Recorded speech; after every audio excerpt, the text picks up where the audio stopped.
Ayaw ba tanggapin ang national ID mo ng mga ahensya na katransaksyon mo? Naku, bawal yan.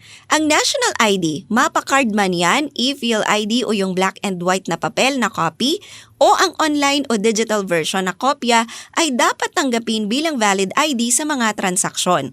Ang Philippine National Identification ay isang batas at sino mang lalabag dito ay magmumulta at mapaparusahan.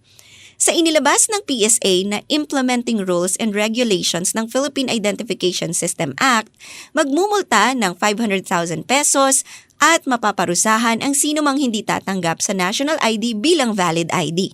So kahit na na-verify na legit yung national ID mo at hindi pa rin nila tinanggap o hindi i-honor, maaari silang mapatawan ng parusa. May parusa din sa sino mang mapapatunayan na namemeke at gumagamit sa national ID sa panloloko.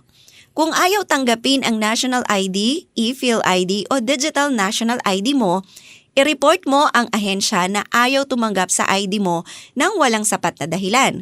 Para i-report ang mga ahensya na ayaw tumanggap sa national ID, lalo na sa digital national ID at e-Fil ID, mag-report sa pinakamalapit na PhilSys office sa inyong lugar.